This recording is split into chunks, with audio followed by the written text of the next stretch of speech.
오늘은 열왕기상 11장을 통해서 솔로몬의 대적들 이런 제목으로 함께 은혜 나누도록 하겠습니다.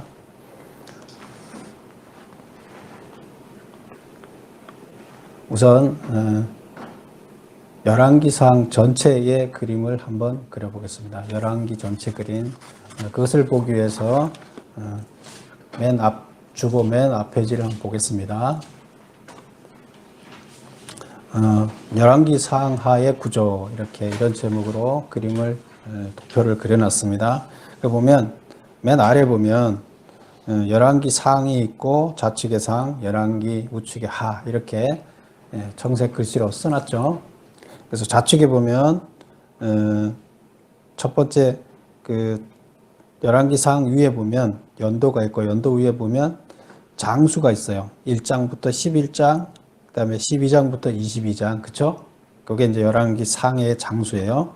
그 다음에 큰 굵은 줄이 있고, 줄 우측에 열왕기 하 1장에서 17장, 18장에서 25장 이렇게 구분해 놨어요. 그럼 이것을 전체적으로 크게 보면 지금 맨 위에 보면 연도가 나와 있죠. 열왕기 상하의 연도가 몇 년으로 돼 있어요? 합쳐서 410년으로 되어 있어요.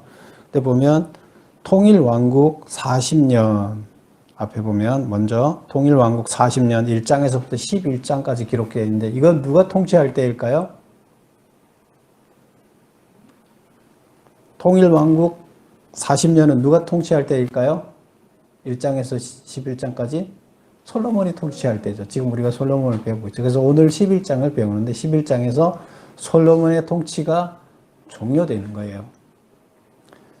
그 다음에 종료되고 나서 솔로몬이 죽고 나서 그 다음 아들 때에 가서 왕국이 나눠집니다.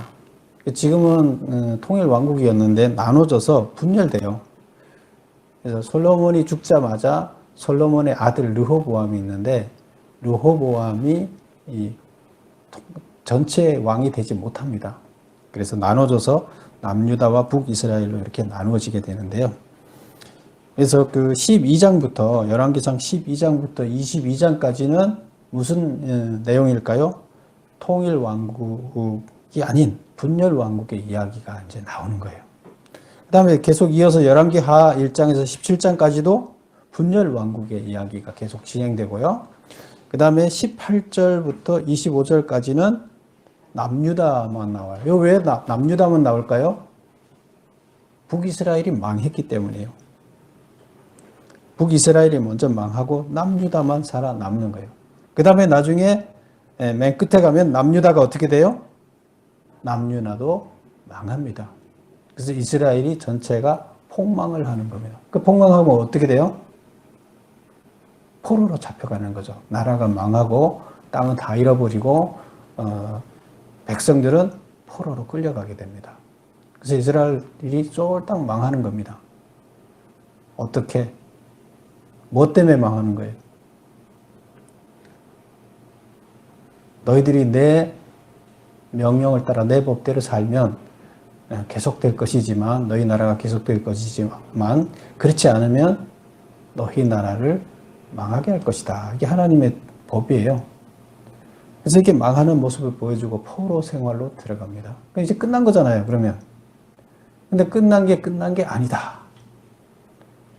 왜? 하나님이 우리를 버리지 않으셨기 때문에, 이스라엘을 버리지 않으셨기 때문에. 근데 기회를 또 줘요. 그래서 너희들이 다 잃고, 나라도 잃고, 포로로 끌려가서 있을지라도 너희들이 다시 말씀을 붙잡고 회복되고 하나님 법대로 살기를 시작한다 그러면 다시 원래대로 회복시켜 주겠다 하는 것이 하나님의 뜻입니다. 거기서부터 다시 포로에서부터 출애굽 때 포로부터 시작됐죠. 다시 거기서 포로부터 다시 처음부터 시작하는 그런 이야기가 시작되는 겁니다.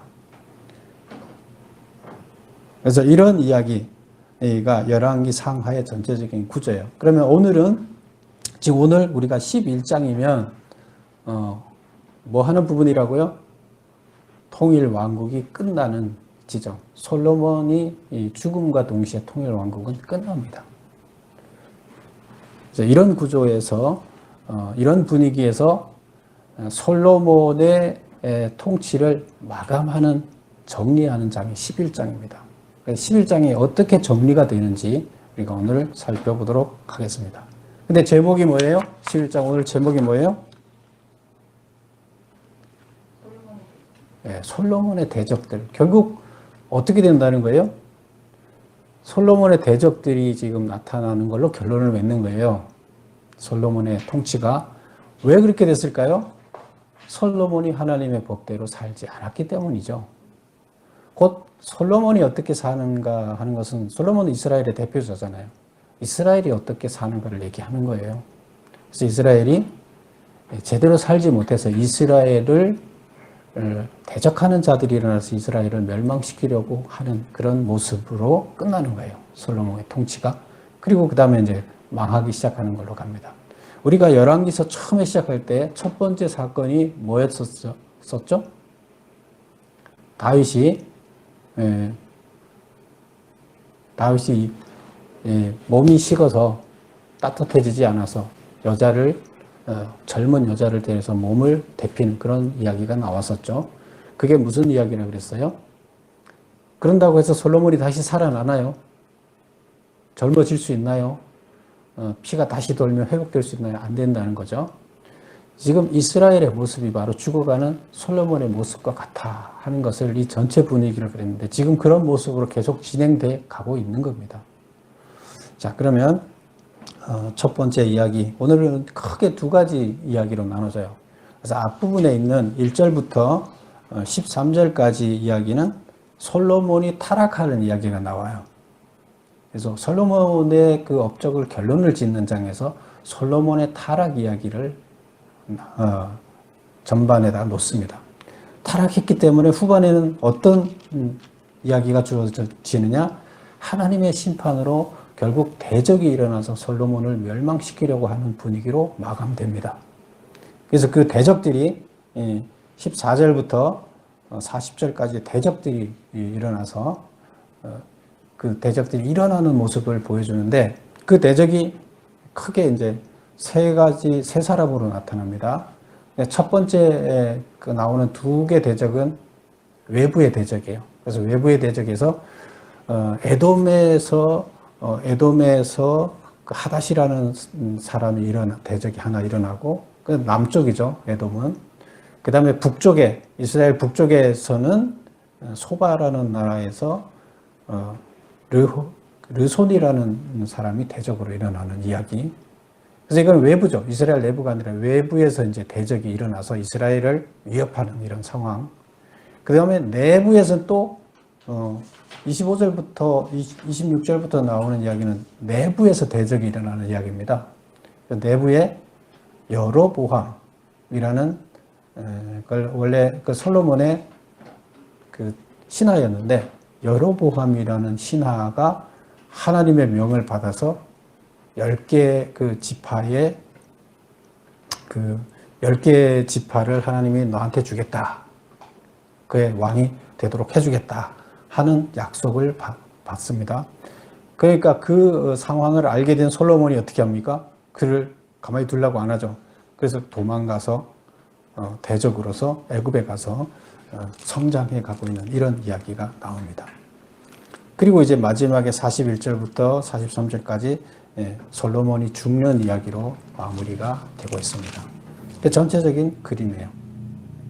그러면 첫 번째 솔로몬이 타락하는 모습은 뭘로 타락할까요? 이 솔로몬의 타락 이야기는 한 가지예요. 여러 가지 쓰지 않고 한 가지 타락을 쓰고 있어요. 그게 뭐예요? 여자를 많이 두지 말라 그랬는데 여자를 많이 둬요. 몇 명을 뒀어요? 1000명의 여자를 뒀어요. 사실 1000명의 여자를 둔다는 것은 보통 일이 아니에요. 그들을 먹여 살리는 것도 힘들지만 또 그들을 섬기기 위해서 옆에서 수종드는 사람이 최소한 1명만 있다 그래도 여자까지 합치면 2000명이잖아요. 그리고 그들이 거할 집도 있어야 되잖아요. 근데 집이 있다 그래서 먼 데다 둘 거 아니잖아요. 주변에 둬야 되면.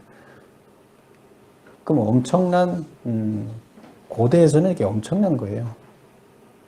그래서 솔로몬 같이 1000명을 둔 왕이 없었던 건 아니에요. 그 역사적으로 보면.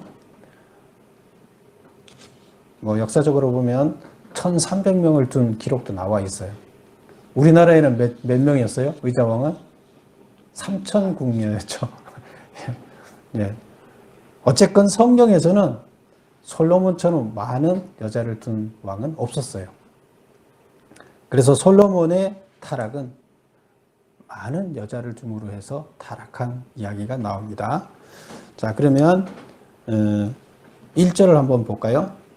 솔로몬 왕이 바로의 딸 외에 이방의 많은 여인을 사랑하였으니 곧 모압, 암몬, 에돔, 시돈과 헷이라. 그래서 이스라엘 주변에 있는 모든 나라들을 지금 다 얘기하는 거예요. 그래서 그들의 여인들을 데리고 왔다는 건데, 여인들을 데리고 올 때 처음에 누구를 데리고 왔을까요? 공주들을 주로 데리고 오는 거예요. 공주들을. 왜? 정략적인 관계, 그 나라와 좋은 관계를 유지하기 위해서 공주들을 먼저 데리고 오는 거예요. 그래서 첫 구절에 솔로몬의 업적을 마무리 짓는 첫 구절에 뭐가 나와요? 바로의 딸 이방 여자와 를 결혼하고 그 다음에 또 다른 주변 이방 나라들의 여자들을 데리고 왔다는 이야기로 시작을 합니다. 자, 1번을 보겠습니다. 메모 1번을 보겠습니다. 이방인들과 결혼을 하지 말라고 한 이유는 무엇인가? 하나님께서는 이방인과 결혼하지 말라고 그랬어요. 그리고 솔로몬은 이 명령을 잘 지켰는가? 가로 1번, 이방 여인들이 이스라엘 자손들의 마음을 돌려 이방인의 신들을 따르게 하는 것을 막기 위해서 이방 여인들과 결혼하지 말라고 그랬어요. 이방 여자랑 결혼하는 것이 잘못된 것은 아니에요. 할 수 있어요. 그러나 왜 하지 말라고 했는 목적은 결국 이방 여인과 결혼하게 되면 이때 당시 다 이방인들은 그 지역에 사는 이방 나라들은 자기들만의 고유의 신들을 다 갖고 있었어요. 그리고 다 신을 믿었어요. 다 주변 나라들은. 다 신을 믿다 보니까 자기들 나라의 가장 큰 큰 신도 있었지만 또 그 외에 많은 신들을 섬겼어요. 그래서 다 신을 섬기는 이런 이방인들이기 때문에 그들과 결혼을 하게 되면 결국 그 신들을 섬겨줘야 되잖아요. 화목하기 위해서 섬겨줘야 되잖아요. 섬겨주다 보면 혼합이 일어나는 거예요. 다신교가 되는 거예요. 이스라엘 백성들도. 하나님은 절대로 다른 신을 섬기지 말라 그랬잖아요. 왜 다른 신을 섬기지 말라 그랬어요? 하나님은 욕심이 많은 분이 이기주의자라서 그래요? 누구를 위해서 다른 신을 섬기지 말라 그랬냐면 바로 우리 자신을 위해서 그런 거예요. 왜? 참신은 하나님 하나밖에 없어요. 그러면 나머지 신이라고 만들어져 있는 이름 붙여놓은 것들은 가짜예요, 다. 누구를 위해서 만들어진 신이에요? 그들의 통치자들이 그들의 통치를 합리화시키기 위해서 욕심을 채우기 위해서 신을 만들어 놓고 그들의 신의 자리에 통치자들이 들어가는 거예요. 결국 그러기 위해서 만들어진 나라마다 신을 만들어 냅니다. 그런데 농락당하지 말라는 거예요. 참 신은 하나님 한 분밖에 없어요. 그러니까 제발 참 신을 섬기라는 거예요. 그래서 참 신을 섬기지 않으면 결국 이방인들과 결혼하게 되면 그들의 신을 섬겨줘야 되기 때문에 그것을 막기 위해서 그랬다. 그 다음 두 번째 보면 솔로몬은 명령을 어기고 모든 이방인과 정략적인 결혼을 진행한 결과 700명의 후궁과 300명의 첩을 두었다. 여기서 후궁하고 첩하고 뭐가 틀릴까요? 지금 이게 번역을 후궁으로 하고 첩으로 했는데 또 다른 데는 다르게 번역을 했어요. 우리가 후궁이나 첩을 어떻게 우리는 이해하고 있어요? 원래 이게 그 원문에서는 이걸 어떻게 이해해야 되나 하면 후궁은 왕과 같이 존귀한 지위에 있는 자들이에요. 그건 뭐예요? 공주들이에요. 후궁은 공주들이고 정식으로 결혼한 사이예요. 그래서 존귀한 지위, 왕과 지위가 비슷해야 결혼을 하잖아요. 지위가 비슷하지 않으면 결혼을 못 해요. 그래서 지위가 비슷한 다른 나라의 공주들. 그러면 공주란 공주를 다 데리고 와도 700명 될까 말까 하잖아요. 왕들이 여자들을 여러 명 거느리고 있다 그러면 그들의 공주들을 거의 다 데려왔다는 얘기예요. 주변국들에. 그래야 지금 후궁의 자리에 앉힐 수가 있었어요. 근데 첩보다 후궁이 많죠. 첩은 정상적인 결혼 생활을 하는 건 정상적인 결혼 관계로 맺어진 동등한 관계의 결혼이 아니에요. 그냥 자기 여자로 데리고 오는 거예요. 그래서 첩이라고 이렇게 얘기를 하는데 아내, 부인, 결혼관계, 정상적인 결혼관계로 맺어지지는 않았지만 자기 소유로 된 여자 이렇게 되는 거예요.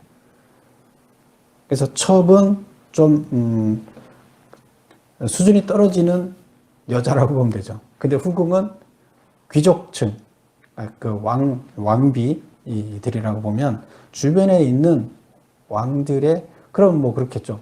언니, 에돔 왕의 딸들을 다 데리고 왔다. 뭐 이런 개념이 되는 거죠. 주변 나라들의 딸들을 다 데리고 온 거예요. 그러다 보니 700명이라는 다른 나라의 공주들을 데려다 놨으니 그들이 믿는 신들이 갖고 올까요? 안 갖고 올까요? 다 갖고 들어오는 거죠. 그래서 결혼하지 말라고 한 이유는 다른 것 때문에 결혼하지 말라고 우리는 우리 민족끼리만 결혼하고 우리 민족끼리만 살아야 된다. 이게 그 정통주의를 주장하려는 게 아니에요. 하나님은 인류 평등을 주장해요. 모든 사람들이 다 동등하고 그들을 다 하나님 나라로 끌어들여야 할 대상으로 생각을 해요. 이방인들. 그러나 지금은 뭐 하는 시대예요? 먼저 이방인들을 구원하기 위해서 이스라엘 백성들을 하나님 말씀으로 제대로 훈련시켜서 그들의 문화를 이방 사람들한테 전달해 줘야 돼요. 그런데 그러기 전에 이방 문화가 침투해 들어와서 이 하나님 문화가 사라져 버리면 어때요? 그럼 이게 훈련이 안 되잖아요. 교육이 안 되잖아요. 그래서 지금은 그럴 단계가 아니라는 겁니다. 근데 솔로몬은 지금 이방 여자랑 결혼을 했다. 그 다음에 두 번째 보겠습니다. 솔로몬의 마음을 돌려 다른 신들을 섬기게 한 사람들은 누구인가? 우리 4절을 한번 볼까요? 솔로몬이 나이가 많을 때 그의 여인들이 그의 마음을 돌려 다른 신들을 따르게 하였으므로 왕의 마음에 그의 아버지 다윗의 마음과 같지 않아요. 그의 하나님 여호와 앞에 온전하지 못하였다. 그래서 솔로몬의 마음을 돌려 다른 신을 섬기게 한 사람들은 솔로몬과 결혼한 이방 여인들이었어요. 그리고 그들이 섬긴 대표적인 신들은 이제 나오는데 보면 주변 나라들의 신 다예요. 그럼 제일 주변 나라에 지금 두로와 시돈이라는 나라가 있었죠. 그래서 시돈의 아스다롯, 암몬의 밀곤과 몰록, 모압의 그모스, 뭐 이런 신들이에요. 근데 이 외에도 700명이라는 작은 나라, 이거는 제일 큰 나라들을 지금 얘기한 거고, 그 주변에 작은 나라들의 공주들도 다 데리고 왔잖아요. 그들이 믿고 있는 잔잔한 신들도 다 데리고 온 거예요. 3번 보겠습니다. 솔로몬이 여호와 앞에서 악을 행하여 그의 아버지 다윗이 여호와를 온전히 따름같이 따르지 아니하였다. 는 문장에서 솔로몬이 행한 악은 무엇이고 다윗이 온전히 따른 것의 범위는 무엇인가? 그래서 그 6절에 보면 그렇게 나와 있죠. 솔로몬이 여호와 앞에서 악을 행하였다. 무슨 악을 행하였다는 거예요?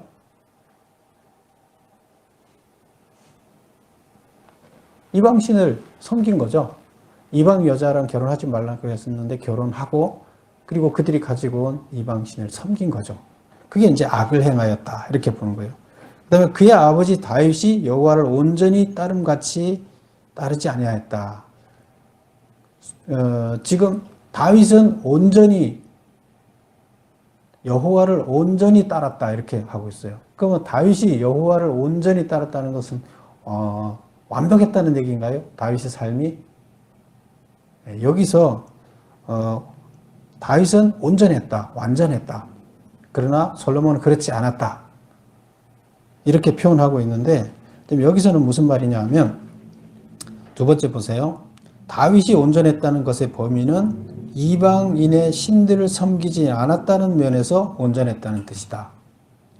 다윗은 이방신을 섬기고 이런 내용은 우리가 읽어보지 못했죠.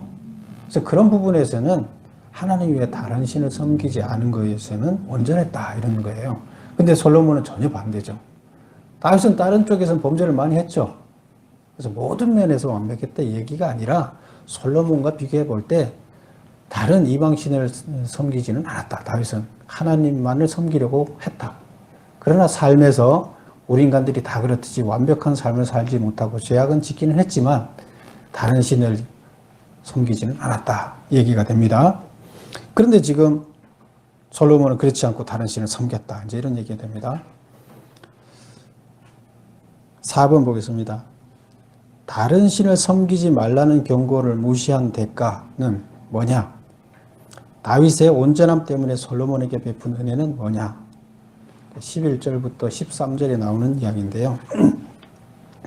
다른 신을 섬기지 말라. 그것을 지금 무시했죠. 그 대가는 뭐예요? 솔로몬의 왕자를 빼앗아 솔로몬의 신하에게 주겠다. 11절에 나오는 거죠. 내가 반드시 이 나라를 내게서 빼앗아 내 신하에게 주겠다. 하나님이 말씀하신 거예요.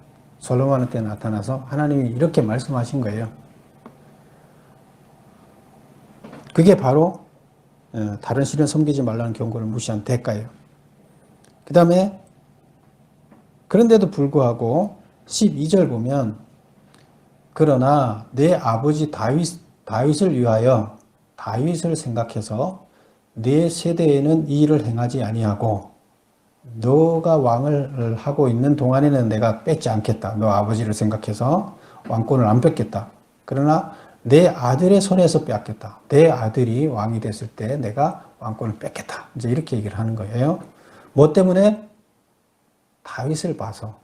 다윗이 나한테 다른 신을 섬기지 않고 나를 열심히 섬긴 것을 봐서 내가 그렇게 하겠다.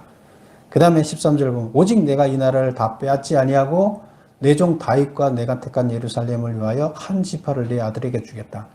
그런데 또 한 가지 은혜를 더 베풀어요. 무슨 은혜? 모든 지파를 다 뺏는 것이 아니라 한 지파는 네가 한 지파의 왕이 되게끔 그는 남겨주겠다. 이 얘기를 하는 거예요. 뭐 때문에? 다윗을 봐서. 그 다윗을 봐서 두 가지를 지금 솔로몬 때까지 왕자를 보장해 주겠다. 그 다음에 한 지파는 통치하도록 남겨두겠다. 한 지파의 왕은 너 그래도 왕이 되게끔 너 후손이 남겨두겠다. 이제 이 두 가지를 은혜를 베풀어 주는 거예요. 뭐 때문에요? 네, 다윗이 나를 이방신을 섬기지 않고 나를 열심히 섬겼기 때문에 그걸 봐서 이렇게 이야기를 하고 있습니다. 그러니까 하나님의 말씀이 이렇게 전해진 이야기를 그대로 기록한 거예요. 그래서 지금 솔로몬의 타락은 여자 때문에 이렇게 타락을 했어요. 그 타락의 대가는 뭐예요? 나라를 뺏겠다는 거예요. 왕자를 뺏겠다는 겁니다. 그러나 다윗을 생각해서 은혜는 베풀어서 너는 지금 왕이 되게끔 하지만 너 후손에서 뺏겠다. 그 다음에 다윗이 설 생각해서 한 지파는 남겨두겠다. 이렇게 얘기를 합니다. 그럼 한 지파는 누굴까요? 어느 지파일까요? 원래 12지파가 있잖아요. 한 지파는 유다 지파예요. 유다 지파. 사실은 두 개 지파인데요. 유다 지파에 흡수되어 있는 지파가 또 있어요. 그 베냐민 지파가 사울 그 왕의 지파였는데 베냐민 지파가 사실상 유다 지파에 나중에 흡수가 됐어요. 그래서 흡수됐기 때문에 두 개 지파인데 10개 지파를 내 신하에게 주고 한 개 지파를 주겠다는 건데 한 개 지파에는 베냐민 지파가 속해 있는 거예요. 자, 그렇게 보시면 되고요. 그 다음에 이제 그 솔로몬의 타락은 여자 때문에 타락을 했고 그 타락 때문에 이방신을 섬기게 됐고 그 결과, 그 죄를 지은 결과로 해서 왕권을 빼앗겠다. 나라를 멸망시키겠다는 얘기예요. 그리고 이제 그 멸망시키는 그 과정, 심판의 과정들이 대적으로 등장하는 거예요. 그 결과가 대적으로 등장하는 거예요. 그 대적이 등장되는 이야기가 나옵니다. 첫 번째 대적을 볼까요? 에돔 출신의 대적자 하닷은 누구인가? 내용이 길기 때문에 메모를 보겠습니다. 1번. 다윗의 정복 전쟁 시 요압이 에돔 남자를 다 죽일 때 에돔 왕자였던 그는 도망하여 애굽의 바로에게로 갔다. 다윗이 지금 주변에 있는 나라들을 다 정복을 했죠. 그래서 하나님께서 원래 준 가나안 땅은 이스라엘 땅으로 했지만 그 주변의 나라들은 자기가 다 이스라엘 땅으로 포함시키지 않고 그냥 자치권을 허용했어요. 근데 조공만 바치게 했어요. 근데 그 나라들을 가서 정복을 할 때 에돔이라는 나라를 지금 정복을 했는데요. 거기 보면 이렇게 돼 있어요. 요압이 에돔 남자를 다 죽이려고 했다. 그래서 6개월 동안 머물면서 에돔 남자들을 다 죽이려고 했어요. 그래서 이때 왕자였던 그는 나이가 아직 어렸는데 도망을 가서 애굽의 바로한테로 도망을 간 거예요. 가로 2번 보겠습니다. 바로는 집과 양식과 토지를 주고, 바로는 선한 사람인가 봐요. 이때 당시 바로는 집과 양식과 토지를 줬어요. 그리고 바로의 왕비 다브네스의 아우와 결혼시켜 아들 그누밧을 낳도록 했다. 그래서 지금 누구 얘기를 하는 거죠? 에돔 나라의 왕자 하닷이 도망을 가는 거죠. 자기 나라가 지금 다 사람들을 다윗 와서 죽이니까 도망을 가는데 애굽의 바로에게로 갔는데 거기 가서 누구랑 결혼을 해요? 바로의 왕비의 동생. 그럼 바로의 왕비의 동생이랑 결혼해요. 그럼 바로하고는 무슨 관계가 돼요? 하닷하고는 동서지간이 되는 거죠.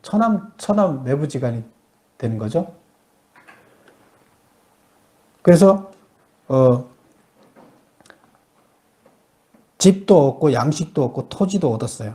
그리고 아들도 낳았는데 그 아들을 그 왕비가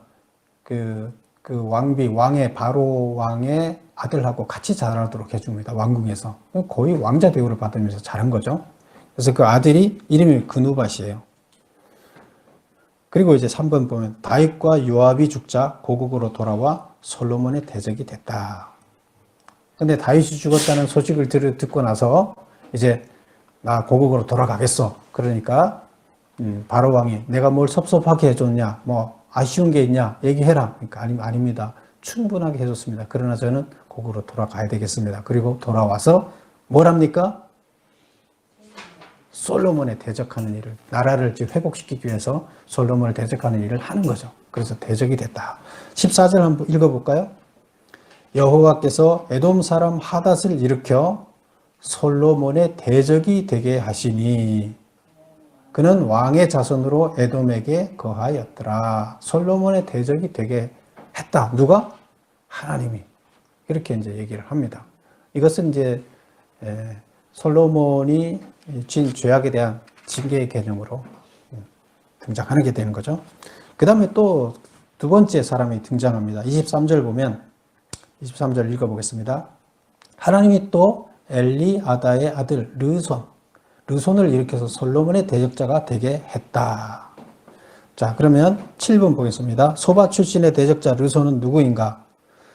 다윗이 소바 왕 하닷 에셀과 싸우며, 그 소바는 북쪽에 있다 그랬죠? 이스라엘 북쪽에 있는 나라인데, 그때 왕이 다윗이 주변국들을 정복할 때 소바 왕은 하닷 에셀이었어요.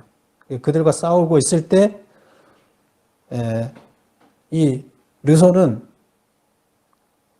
그 나라에서 도망을 갔어요. 그 도망을 해서 소바 사람을 죽일 때 사람들을 모아서 그 무리의 괴수가 되어 다메섹으로 가서 살다가 도망가서 다메섹에 가서 살았어요.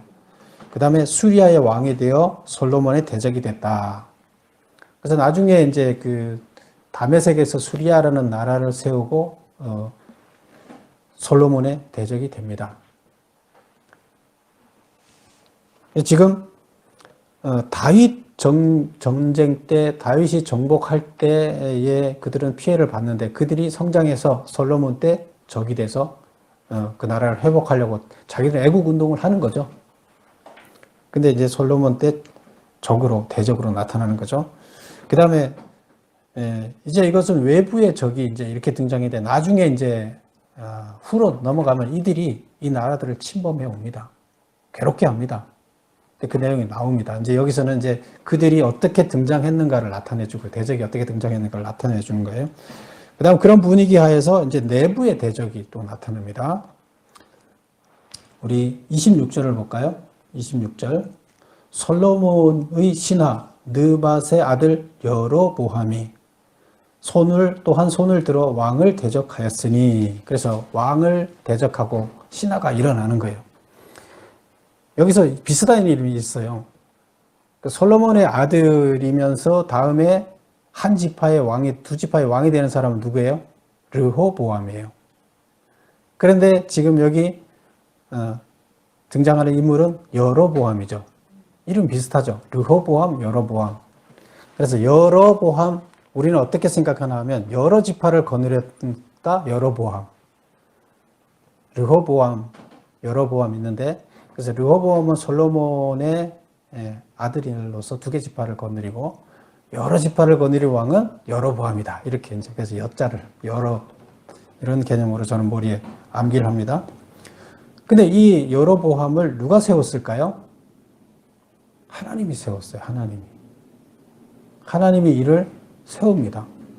자, 가로 보겠습니다. 7번의 가로, 8번의 가로. 8번 보겠습니다. 이스라엘 백성 중 대적자가 된 여로보암은 누구인가? 가로 1. 에브라임 족속이다. 에브라임 족속은 어떤 족속이죠? 에브라임의 아버지는 누구죠? 요셉이죠. 원래 요셉 지파예요. 요셉 지파가 요셉이 아들을 둘을 낳는데, 큰 아들은 므낫세고 둘째 아들은 에브라임이죠. 그런데 요셉의 두 아들 중에 장자가 므낫세인데 에브라임이 장자 역할을 하게 돼요. 왜? 야곱이 죽을 때 요셉 손자를 데리고 와라 해서 축복해주죠. 그때 손을 엇갈려서 축복을 해줌으로 인해서 동생이 장자 축복을 받는. 그래서 요셉 지파, 에브라임의 요셉 지파다. 에브라임 족속이었다. 그 다음에 아버지는 솔로몬의 신하인 느밧이고, 그 아버지도 솔로몬의 신하였어요. 그리고 느밧이고 어머니는 스루아였다. 그런데 과부의 아들로 자랐다. 이 얘기는 뭐예요? 아버지는 일찍 죽고 어머니 밑에서 자랐다. 그러면 과거에 이 시대에 아버지가 없다는 것은 노동할 사람이 없다는 거예요. 그럼 먹고 살기가 얼마나 힘들겠어요. 너무나 어렵게 자랐다는 얘기예요. 보통 성경에서 보면 하나님이 들어쓰시는 사람들은 항상 어렵게 자라면서 고난 가운데 자란 사람들을 하나님께서 사용하십니다. 그럴 수밖에. 왜? 충분히 훈련된 사람들이기 때문에 그래요. 낮아지는 훈련이 돼 있고 고난을 극복하면서 많은 훈련이 돼 있는 사람들이죠. 그 다음에 가로 2번 보면 밀로와 성읍 공사에 참여했던 청년 시절에 솔로몬이 그의 부지런함을 보고 그를 요셉 족속의 감독관으로 세웠다. 아까 요셉 족속이 누구누구라 그랬어요? 므낫세 지파, 에브라임 지파. 그래서 북쪽의 10개 지파의 핵심 세력의 우두머리 지파가 누구예요? 에브라임이에요. 그래서 남쪽의 유다와 북쪽의 에브라임이 항상 이렇게 긴장 관계에 있는 그 강한 세력 중에 하나예요. 그런데 그 에브라임의 가장 강한 지파의 감독관이었다는 것은 막강한 힘을 가진 사람으로 누가 세웠어요? 솔로몬이 세웠어요. 근데 그 솔로몬의 대적자가 됐죠. 근데 솔로몬이 세울 때는 왜 세웠어요? 솔로몬이 역정 사업으로 했던 성벽 공사, 그 다음에 밀로 공사, 이런 것을 할 때 보니까 잘하는 거예요. 그래서 그를 감독관으로 세워서, 그러면 결국 북이스라엘 여러 지파에 우두머리를 세웠다는 거예요. 솔로몬이. 에브라임 지파가 요셉 지파로서 핵심 세력이었기 때문에 3번 보겠습니다. 하나님이 아히야 선지자를 통해 이스라엘의 왕으로 삼을 것을 통지했다. 하나님이 아히야 선지자한테 얘기를 했어요.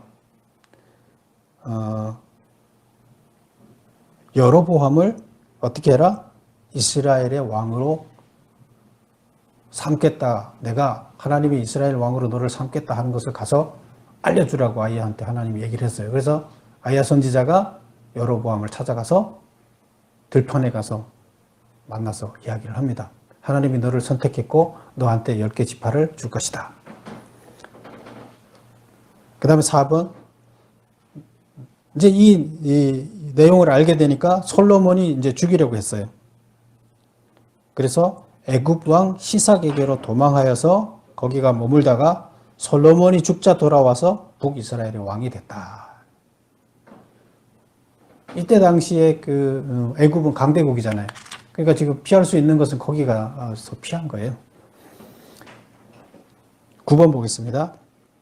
아히야 선지자가 자신이 입은 새 옷을 12조각으로 찢어 여로보암이 10조각을 가지도록 한 것은 무슨 뜻인가? 솔로몬의 아들에게 한 지파를 남겨두는 이유는 무엇인가? 자, 우리 이거 본문을 한번 읽어볼게요.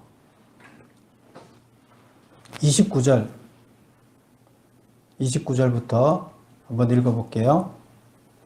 그 즈음에 여로보암이 예루살렘에서 나갈 때 실로 사람 선지자 아히야가 길에서 그를 만나니 아히야가 새 의복을 입었고 그 두 사람만 들에 있었더라. 그래서 지금 예루살렘 성에서 여로보암이 나가는 걸 보고 선지자가 그를 쫓아가서 만났어요. 그런데 선지자가 뭘 입었다고요?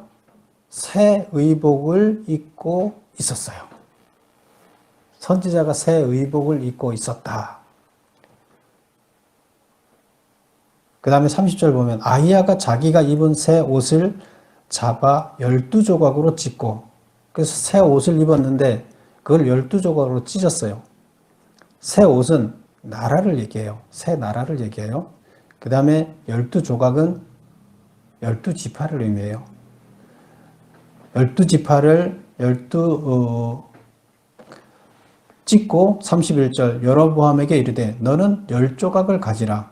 이스라엘의 하나님 여호와의 말씀이 내가 이 나라를 솔로몬의 손에서 찢어 빼앗아 내 10지파를 내게 주고 오직 내 종 다윗을 위하여 이스라엘 모든 지파 중에 택한 성읍 예루살렘을 위하여 한 지파를 솔로몬에게 주리라. 그래서 12지파 중에서 10지파를 너에게 주고 한 지파를 주겠다고 했는데 한 지파에는 유다 지파와 베냐민이 들어가 있었다 그랬죠. 그래서 그 두 지파를 준다는 이런 얘기라고 그랬죠.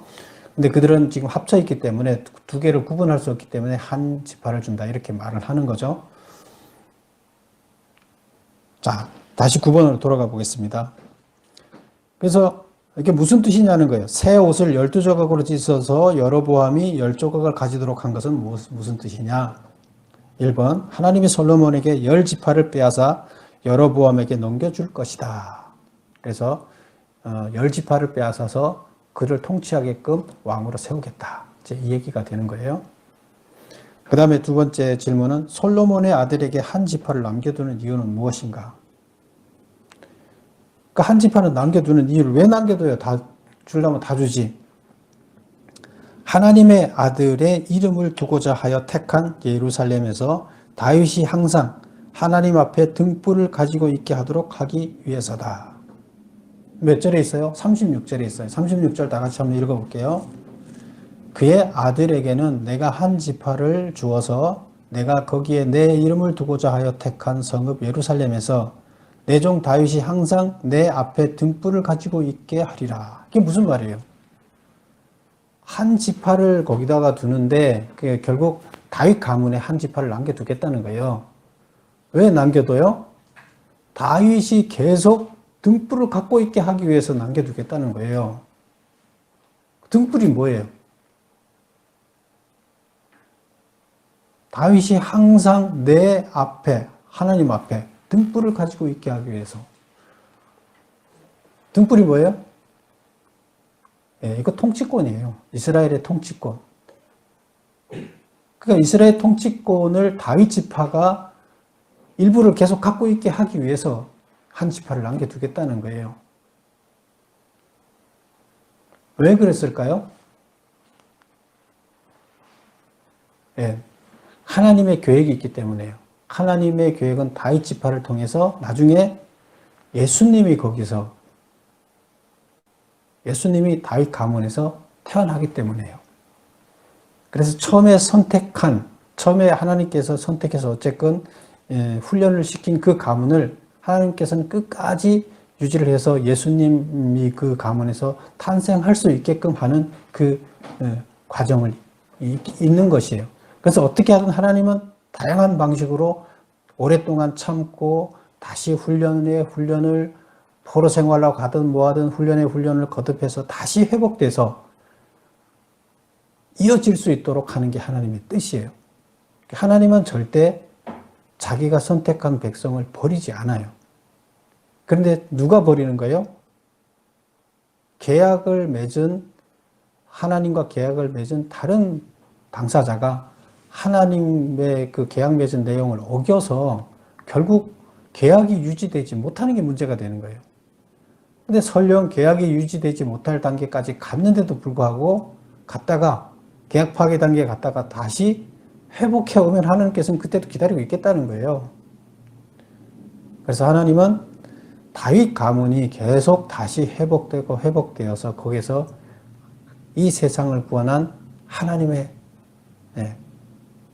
아들이 구세주가 돼서 이 땅을 일으키는 그것을 그 가문에서 할 수 있게끔 하겠다는 거예요.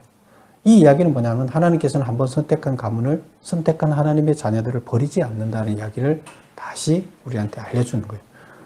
단지 우리가 어떻게 하면 회개하고 돌아와서 회복되기만 해서 하나님 뜻대로 다시 살아가기만 하면. 그래서 이스라엘 나중에 완전히 망해서 포로로 갔으면 끝난 거잖아요. 근데 하나님 그래도 기다려주잖아요. 다시 돌아오잖아요. 나중에 돌아와서 또 하나님 제대로 안 하잖아요. 제대로 안 섬기잖아요. 그래도 하나님은 참고 기다리고 그 가문을 통해서 예수님이 올 수 있게끔 길을 열어놓으신 거죠. 그래서 통치권이 임하는데 진짜 통치권은 통치권은 결국 예수님인 거예요. 마지막에. 그래서 예수님 그 등불이 거기서 켜지게 하기 위해서 남겨두겠다. 이제 이 얘기가 되는 겁니다. 그 다음에 39절을 볼까요? 내가 이로 말미암아 다윗의 자손을 괴롭게 할 것이나 영원히 하지는 아니하리라. 지금 10개 지파를 통해서 나눠졌잖아요. 2개 나라로 나눠져서 지금 싸울 거 아니에요. 그러면 계속 지금 여로보암을 통해서 북이스라엘이 남유다를 계속 건드릴 거 아니에요. 그러면 다윗 자손을 괴롭힐 거 아니에요. 그들이.